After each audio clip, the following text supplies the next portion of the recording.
¿Cómo están? ¿Qué tal, amigos? Mi nombre es Mario Becerra, y voy a tener el agrado de exponerles un granito de arena de lo que es construcción de pavimentos de aeropuertos.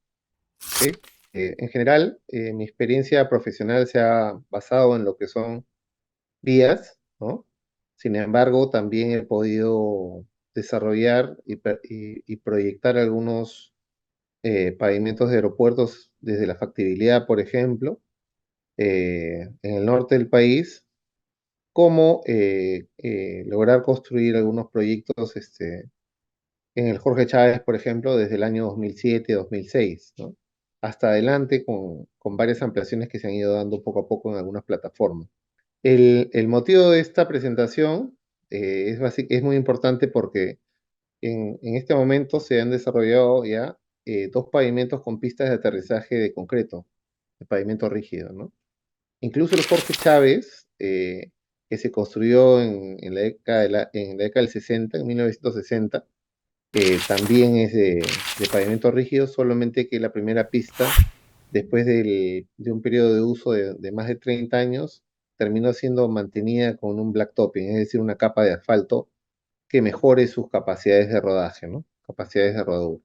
Entonces, sin más que decir, comenzamos. Ok, ¿qué experiencia internacional tenemos con respecto a las pistas de aterrizaje y plataformas de concreto, ¿no? De lo que he podido estudiar a lo largo de los años, me he ido dando cuenta que la cantidad de proyectos en aeropuertos en el mundo son la mayoría de asfalto, en lo que es pista de aterrizaje. Sin embargo, las plataformas de aviones y todas las directrices de la FAA para las plataformas taxiway, taxi-prone y plataformas en general son de concreto, ¿no? Eso no quiere decir que las pistas de aterrizaje y calles de rodaje no tengan por qué ser de concreto, pero al final es una evaluación económica y es la potestad del diseñador el que lo dictamina, ¿no?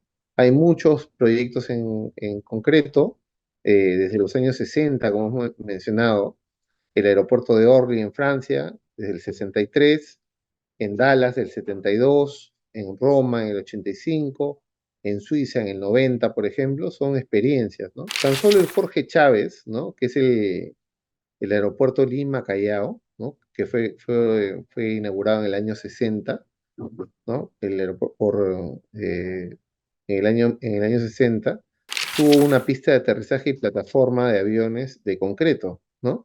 Entonces ya es bastante innovador de por sí que en Sudamérica haya existido este tipo de pavimentos, ¿no? Recordemos que el Jorge Chávez reemplazó a lo que era el aeropuerto o aeródromo de Limatambo, ¿no?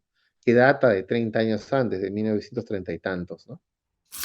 Lo que hay que interiorizar es cómo ejecutar bien un pavimento de concreto o un plataformado de concreto, y qué diferencias hay con respecto a las partes viales y a las partes de pavimentos de concreto aeronáuticos de años atrás, de décadas atrás, ¿no? Esta foto es una foto del año 2005 de un aeropuerto de Bruselas que tuve el placer de conocer en un seminario que tuve de aeropuertos específicamente, tanto de diseño como de construcción de pavimentos de aeropuerto, ¿no? Y da mucho que ver, ¿no? Lo primero es el tema de que efectivamente los pavimentos se construyen entre carriles. Si podemos visualizar una pista de aterrizaje son varios kilómetros, ¿no? De repente 3 kilómetros de longitud y siempre un ancho pues que puede ser entre 40 y 60 metros. Es decir, una pista que tiene muchos carriles, digamos, ¿no? Y que concentra una gran cantidad de material en ella. Por lo tanto, lo que he podido ver internacionalmente, si quieren verlo así, es que el mejor método de construcción es un método que yo denomino de carriles intercalados. Es decir, que la pavimentadora debe trabajar siempre en carriles intercalados primero, ¿no? Como se ve en esta foto.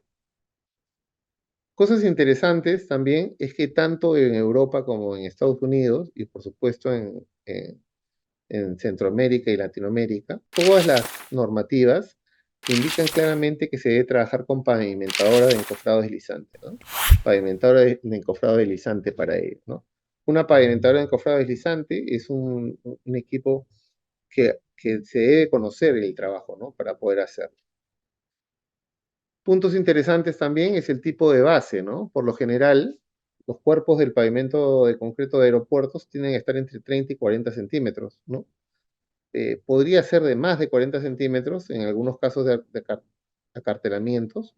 Sin embargo, no es usual, ¿no? Dado que la mayor cantidad de equipos que hay en el mercado trabajan con 40, 45 centímetros, ¿no? O 50, pero no pues 80 o otros, ¿no? Es por ello que el diseñador debe saber que constructivamente hablando, en el Perú hay una limitación de equipos, por ejemplo, ¿no? Construir un pavimento de más de 40, si se puede evitar, sería lo más conveniente. En este caso, el diseñador debería poder acoplar una superficie o una carpeta o una base estabilizada, a la cual le llamaremos concreto P306, o de repente una base estabilizada con asfalto, como es el caso de esta foto. Esta foto es asfalto y encima del asfalto concreto, ¿no? Otro punto interesante de la foto es el proceso constructivo. Acá estamos viendo que ya acabamos de hacer los primeros carriles y estamos vaciando los carriles intermedios o segundos carriles, ¿no? El vaciado en este caso es mucho más rápido, ¿no? Diremos que los primeros carriles tienen mayor complejidad. Veremos pues que el concreto se transporta en camiones volquete y que se necesita un elemento o un equipo que reparta y distribuya el concreto, ¿no? Para que la máquina pavimentadora pase y consolide la carpeta de rodadura. Las máquinas importantes tienen que ser máquinas como la PowerPay SF1700 o una Weavian SP500 o S64, son de las más adecuadas. Las Gomaco Commander también tienen algunas ventajas, como es el caso de esta foto, ¿no? Eh, el concreto, si logran ver las fotos, es un concreto muy poco dócil, que tiene el menor contenido de cemento. Estamos hablando de que un MR50 debería tener 350 kilos de cemento nomás, que tiene el mayor contenido, cantidad y tamaño máximo de agregado grueso, ¿no? Tiene muy poca arena, debería tener pues, un 60% de incidencia piedra-arena, ¿no? Cuidando el tema de los finos, sin descuidar el acabado. O sea, es un diseño que hay que darle su tiempo, ¿no? Y conocerlo, ¿no? En este caso, las colocaciones, pese a que estamos trabajando entre carriles, y podríamos pensar que es mejor tener un concreto más suelto, no es así, ¿no? Entonces el concreto debería estar pues entre 1 y 2 pulgadas como máximo, cosa que con medios manuales o reglas vibratorias convencionales es casi imposible de colocar. Esta vista es interesantísima porque acá se ve claramente que los pasadores que se encuentran colocados en la junta longitudinal están siendo colocados a destiempo, es decir, lo primero que se han hecho es hacer los carriles y después se ha taladrado con broca diamantada y se ha colocado un epoxi que se han colocado los pasadores en la junta longitudinal, ¿no? Esta es una salida interesante, ¿no? Y esto se hace básicamente porque las pavimentadoras, concebidas originalmente para vías, no están equipadas para poder insertar semiautomáticamente los pasadores en la junta longitudinal, sino que insertan barras de amarre, que no es el caso, ¿no? Podemos observar también el detalle de la junta longitudinal, ¿no? Es una junta seno-coseno, ¿no? Es una junta que ayuda, una junta tipo llave que ayuda a la transferencia de cargas y puede reducir inclusive la cuantía del acero, ¿no? Es bastante importante y se trabaja simplemente con el encofrado deslizante. Sobre la canastilla tiene un detalle de fijación en la parte del asfalto, si lo pueden ver, es como una rejilla donde se coloca con clavos, ¿no? Y vemos que los pasadores están perfectamente pintados o recubiertos con un epóxico especial de más o menos entre 6 y 10 mils, ¿no? Eso es lo típico de los pasadores. Pasadores son de 50 centímetros espaciados cada 30 centímetros aproximadamente y un diámetro de pulgada, un cuarto, pulgada y media. Una vez que tú haces el corte, en cada cantidad de juntas, cada 16 metros o 20 metros explota la junta y se abre y es lo más normal, ¿no? Eso es lo que deberíamos esperar, ¿no? La pavimentadora pasa, consolida los carriles intermedios y bueno, y el trabajo lo deja con muy poco retrabajo del personal, ¿no? En el Perú tendemos a colocar más personal del debido, ¿no? Eso es cierto, ¿no?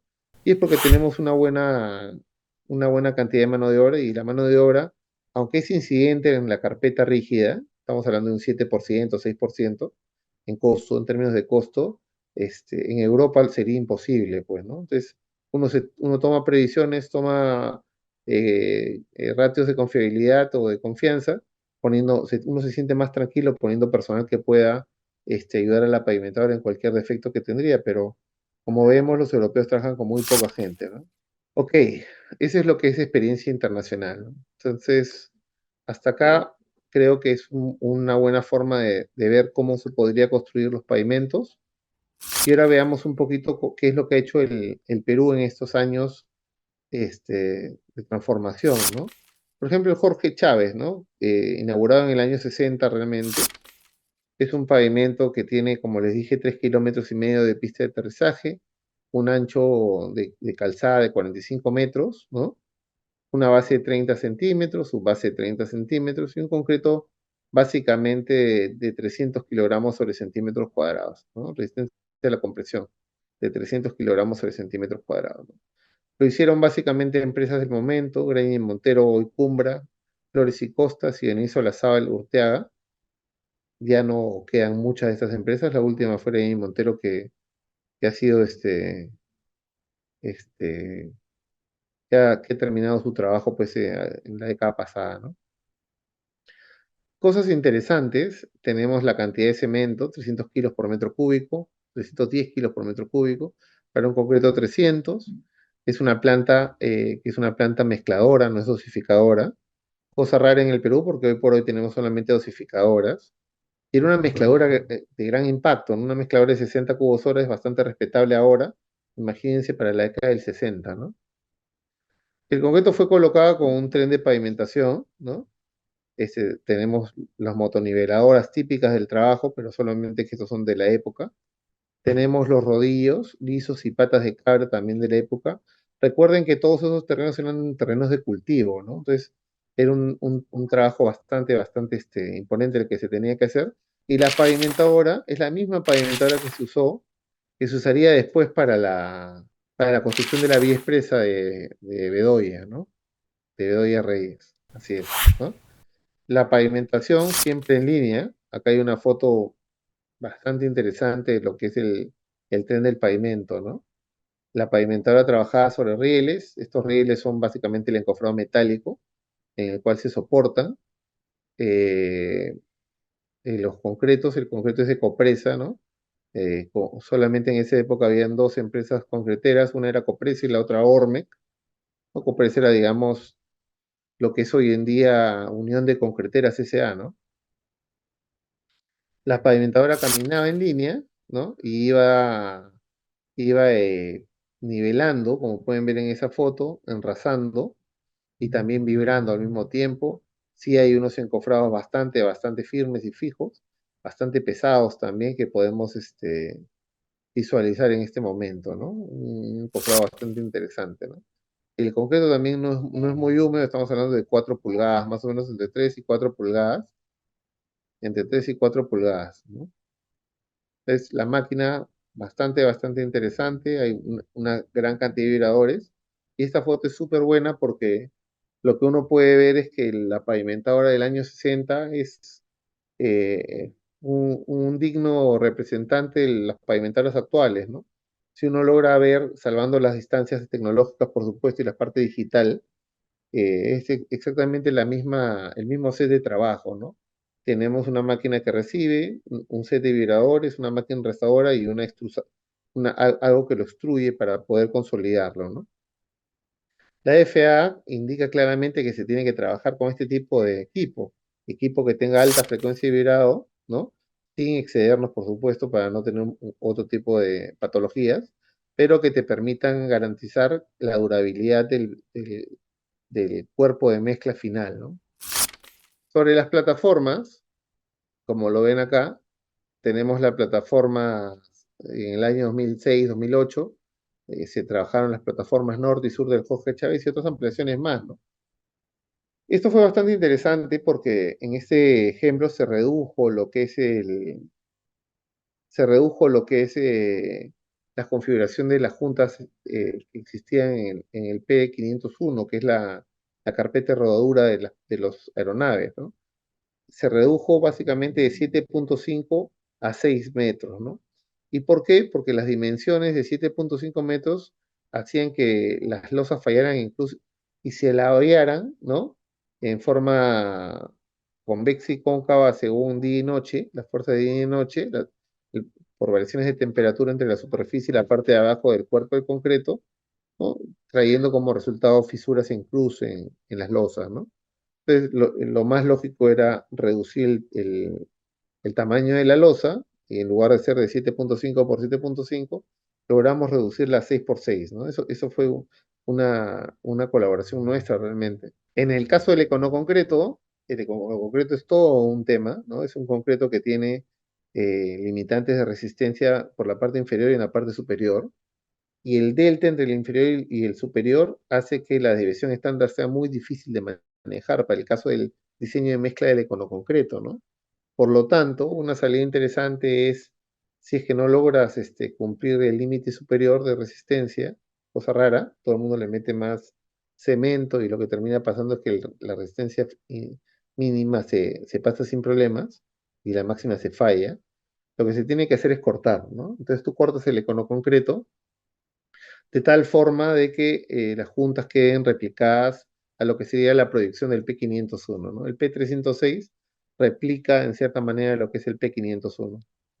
Y bueno, hay otras implicancias que son la instalación de las balizas con el cable guía, por ejemplo, como se puede ver acá en esta foto, ¿no? Se trabajó básicamente pavimentos juntos adyacentes, no intercalados, ¿no? Porque no sabíamos realmente en ese entonces cómo manejar el tema de los pasadores de la junta longitudinal, ¿no? Eso es todo un tema, ¿no? El tema de los pasadores de la junta longitudinal. No fue el mejor de los trabajos, pero ahí estamos, ¿no? ¿Qué es lo que se hace en la actualidad, ¿no? En la actualidad ya la circular es totalmente clara, se tiene que trabajar con máquinas deslizantes de gran peso, pero también de capacidad de vibración, y el encofrado metálico debe considerar la posibilidad de insertar los pasadores en el lugar que dicta el proyecto y según las tolerancias respectivas, ¿no? Acá está todo escrito, ¿no? Lo que son plataformas en general no tiene temas de IRI ni de IP, de índice de perfil de índice de perfil, por ejemplo, ¿no? No hay que pasarle el perfilómetro ni nada, perfilógrafo o perfilómetro, pero lo que son calles de rodaje y pistas de aterrizaje sí, ¿no? Lamentablemente, la norma de la FAA es bien estricta en lo que es el índice de perfil, ¿no? Estamos hablando de casi 1 metro por kilómetro en su equivalente al IRI, para poder darnos una idea de la tolerancia que hay, ¿no? Es bastante difícil de lograr. Pero bueno, las pavimentadoras por eso trabajan en línea y esa es la idea. Entonces vamos a ver un poquito cómo se trabajaría una plataforma, digamos, con el pavimento.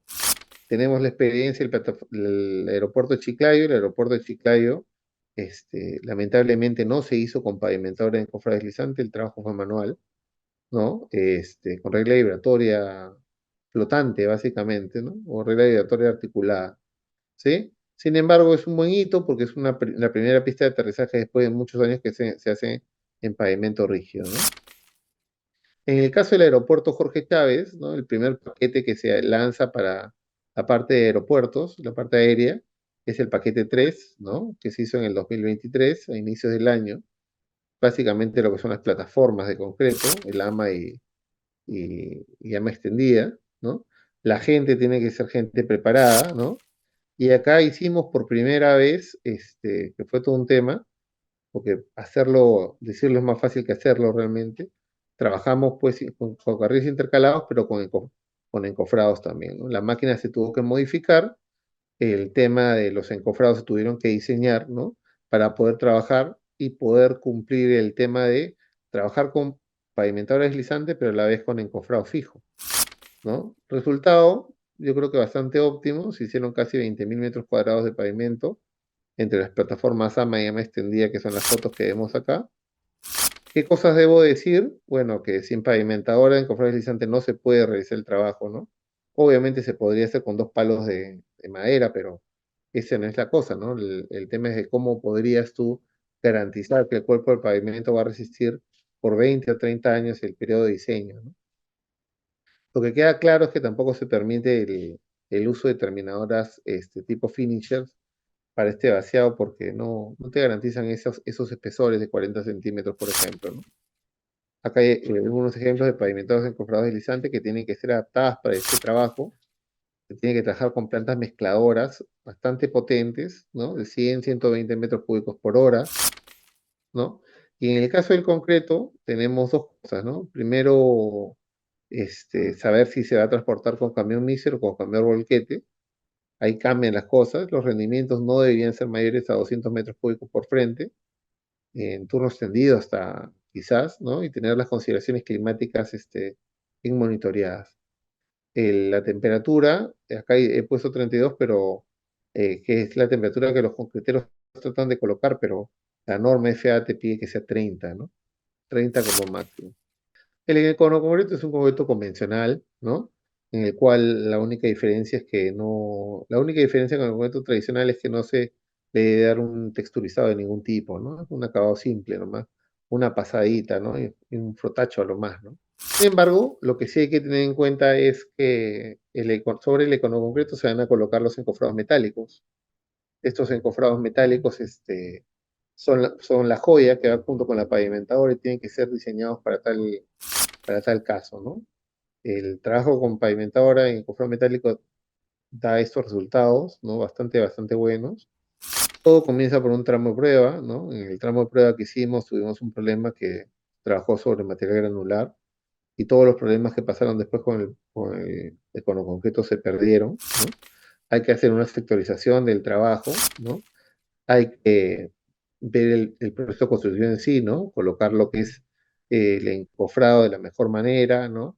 El separador de cono concreto, que es la membrana o el plástico, puede ser una membrana impermeable, o un plástico o una cama de piedra uso 89, ¿no? La FAA te da esas tres posibilidades, no solamente. Esta es una de ellas, el plástico, simplemente, que tiene que cumplir una cierta cantidad de espesor, ¿no? Una vez colocado todo, hay que colocar lo que es, hay que poder echar el desmoldante al, al cuerpo. Se colocan las balizas también. Como pueden ver acá, la pavimentadora Power Paver trabaja sin problemas, ¿no? La oruga pasa entre lo que son el encofrado fijo y el cable guía, ¿no? Y todo marcha de maravilla. El proceso constructivo, tardamos en agarrarle el- el truco, ¿no? Tiene un montón de truquitos por ahí. Al final no hubieron mayores problemas, ¿no? La mezcla de concreto hubiéramos preferido que tuviera un agregado de mayor tamaño, pero bueno, se trabajó con lo que hay.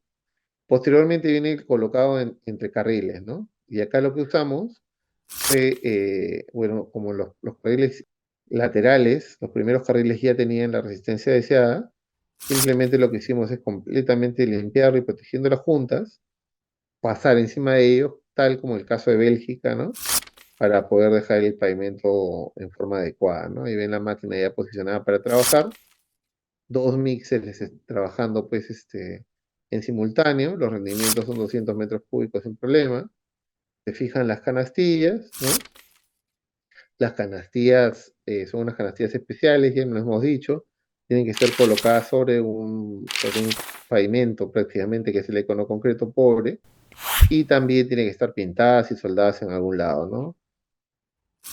En algunos lugares te piden que no lo sueldes, un poco difícil, ¿no? De trabajarte sin la soldadura, ¿no? El supervisor tiene que tener la mente clara. El acabado lo da la máquina, ¿no? Muy poca gente está ahí atrás dándole el acabado final. Y se tiene que esperar un cierto tiempo para pasarle lo que es el cepillo, ¿no? El texturizado es todo un tema, ¿no? El texturizado es muy tema de cómo se va a ver visualmente. Esta es la vista del texturizado con cerdas plásticas. La norma acá te pide no te dice ni siquiera que se tenga que medir, ¿ah? Pero te pide que debe tener una profundidad de 2 milímetros, ¿no? Nosotros alertamos pues que la cerda plástica a veces cumple, a veces no cumple, ¿no? Y que lo ideal sería la cerda metálica, pero bueno, la supervisión prefirió trabajarlo con cerda plástica, ¿no? Porque se ve mucho más limpio, es un acabado más tranquilo, ¿no? Y esas son las previsiones que hay que tener también. Esta va a ser la plástica, la pavimentada avanzando sin ningún problema, ¿no? el acabado bastante controlado, ¿no? Las horas donde tienes que colocar el texturizado es importante porque también podría dejar alguna huella, alguna marca. Para todo hay que ser el conocedor, ¿no? El curado, apenas termina de hacer el texturizado, debes echar el curado, ¿no? Sobre todo en las horas en las cuales te estás acercando al amanecer, si es en el caso de un sitio caluroso, ¿no? Si es que trabajas en verano, en general en Lima, ya es trabajar de noche, en verano, tarde-noche, ¿no? 5 o 6 de la tarde, ¿no? Olvídate de trabajar pues, a las 8 de la mañana como antes, en el Callao se te haría trizas el pavimento, ¿no? Se trabaja para con el curado con un curador acrílico y con una mochila de aspersión o una mochila manual también de aspersión, ¿no? El corte juntas, sea con un precorte primero, después con el corte tradicional H cuartos. El pavimento vial siempre se dice H tercios, ¿no? Pero acá el espesor es tan grande que te pide que logres profundizar 10 centímetros, pues, ¿no? Que sería de 40 a 10 centímetros el H cuarto. El desencofrado lateral, un punto importante que nuestra supervisión nos hizo ver, ¿no? Es un problema. Uno tiene que tener gente para poder desencofrarlo con mucho cuidado a primera hora del día, a las 12, 10 horas de vaciado del concreto, y sin mover el tema de los pasadores que ya están instalados, ¿no? Entonces, el encofrado tiene que tener su diseño para que te permita fijar los pasadores, pero también sacarlos sin romper la junta longitudinal, sin mover los pasadores, ¿no? ¿Qué es lo que pasa si te demoras en sacar el encofrado? Pese a que hicimos lo posible, hubieron algunas juntas que se presentó el fenómeno de corte tardío en la esquinita esa, ¿no? Que no logramos profundizar el corte, ¿no? Y se ve claramente en la foto. Es todo un tema, ¿no? O sea, y sobre todo que es algo que se puede evitar, ¿no? Eso no lo teníamos considerado al inicio y lo aprendimos a la mala, ¿no? Una vez que se desencofra, hay que curar la parte lateral. Una vez que se corta, hay que curar la parte del corte. El sello junta se puede dar por medio de manuales o por la inmediación de una bomba. La FAA te pide que sea una bomba extrusora y suministradora del sello. Tener mucho cuidado con los elementos embebidos, ¿no? Exigir que te entreguen la ingeniería terminada, ¿no? Había veces que se nos entregaba pues un planito de ese tipo, como el que ven ahí, y con eso no se podía hacer nada, ¿no? Entonces había que tener mucho cuidado con eso, ¿no? Hay que tener la ingeniería terminada, ¿no? Como pueden ver acá, el trabajo bastante limpio, bastante pulcro, para poder tener las plataformas terminadas como la ven ahí y poder dar una puesta en servicio, ¿no? Acá ven ya la plataforma pintada, ¿no? Bastante bien, ¿no? Bastante bien terminada, una plataforma bien bonita realmente. Y estamos cerrando, ¿no? Cerrando, ¿no? Entonces, nada, sobre el aeropuerto de Piura, un aeropuerto que también hemos ganado en- en alianza o en consorcio con Dino, que es de Pacasmayo, que lo estamos construyendo en este momento como el consorcio constructor del norte del Perú. Sobre los criterios de aceptación, estos son los típicos. Le he puesto 6, pero realmente son los 5 primeros, ¿no? La resistencia del concreto es importantísimo, el espesor, que no puede tener menos de 12 líneas, la lisura, que tiene que estar más o menos 6 líneas, la textura, que tiene que ser en 2 líneas, y la nivelación topográfica vertical en más o menos 12 y más o menos 30 en la horizontal. Los pasadores, recordar que tienen tolerancias, ¿no? No podemos llegar a cosas extremas, ¿no? Es interesantísimo hacer correlaciones viga-probeta, ¿no? Para poder trabajar la viga en la planta y la probeta en la obra. Trabajar la viga en la planta la viga en la obra es una pesadilla, ¿no? Cilindros para el control de la correlación se tienen que sacar. Por lo general, un MR40 puede estar entre 250 y 280 kilogramos sobre centímetro cuadrado. Un MR42 kilogramos sobre centímetros cuadrados se correlaciona a un F'C 280-320, un MR45 al 320-350, un MR48 a 350 al 400, ¿no? y así van variando, ¿no? Hay ciertas lógicas para la tolerancia en probetas, ¿no? En el caso del F'C y en el MR también, expresadas en los códigos de la ACI. Sin embargo, eso no pasa en el tema de la FA, ¿no? La FA te pide llegar a una resistencia tal y punto, nada más. Por supuesto, te permite ciertas desviaciones, ¿no? Pero lo que pasa en la vida real, digamos, en la obra, es que tienes que llegar a la resistencia sí o sí, ¿no? Así es. En cuanto a lo que son en cuanto a lo que es la lisura o uniformidad, se trabaja con la regla de aluminio de 3 a 3,7 metros, como lo vemos ahí en la foto. En cuanto a lo que son las cerdas plásticas, podemos trabajar con ese aparatito que te mide la profundidad de la cerda. En este caso llegamos a 1,2, ¿no? No a 2, ¿no? Como digo, en las cerdas plásticas es muy cambiante, ¿no? Llegar a 2 es muy, muy difícil, ¿no? Caso diferente, como lo ven acá, ¿no? Que llegas a 2 sin ningún problema, ¿no? Pero el acabado es mucho, mucho más tosco, ¿no? Y a la gente no le gusta, pues a veces eso. Entonces habría que ver, ¿no? En lo que es la nivelación topográfica, hay que estar ahí, hay que estar atrás. La tolerancia es muy corta, ¿no? Para este tipo de trabajos, ¿no? Hay que saber colocarlos. Estas son las tolerancias, por ejemplo, en los pasadores, ¿no? El método realmente es visual en el caso de un pasador longitudinal, ¿no? A lo más, yo sugiero trabajar con un checklist y un nivel de burbujitas, un nivel manual, ¿no? En el caso de Intipunku, en el aeropuerto de Lima, terminamos haciéndole medidas topográficas a todos los dowels, ¿no? Eso podría ser una exageración, ¿no? A mi punto de vista, ¿no? Es así, ¿no? Ahora, algún dowel chueco, alguno que otro podría ser, ¿no?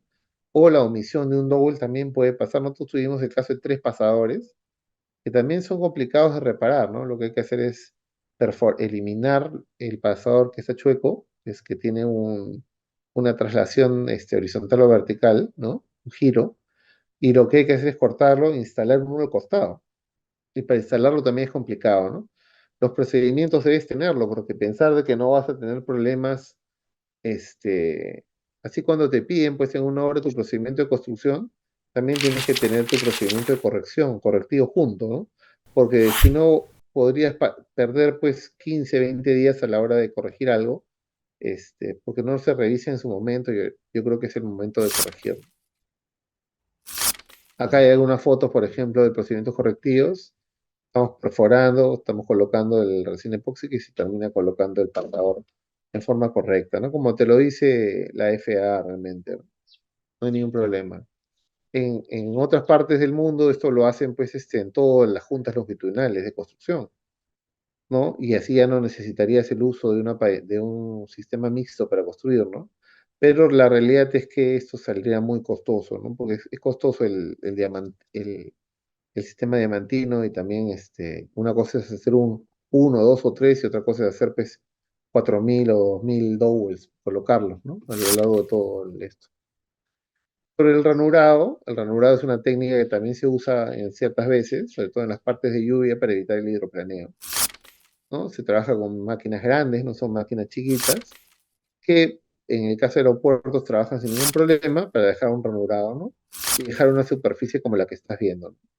Eso siempre es conveniente poder decir que está dentro o está fuera del alcance de tu proyecto, porque un ranurado pues, puede estar entre 7 8 dólares el metro cuadrado de trabajo, ¿no? Entonces, es costoso y hay que saber dimensionarlo. Y bueno, esperando que les haya gustado esta presentación, nosotros somos del grupo Flujo Libre, ¿no? Flujo Alterno, Flujo Libre, tienen vasta experiencia en la construcción de pavimentos y en este caso somos la única empresa constructora que está trabajando con el sistema de pavimentadores de encofrado fijo. Así es. Somos los primeros que hicimos, tenemos lecciones aprendidas y estaríamos gustosos de trabajar con ustedes. Muchísimas, muchísimas gracias.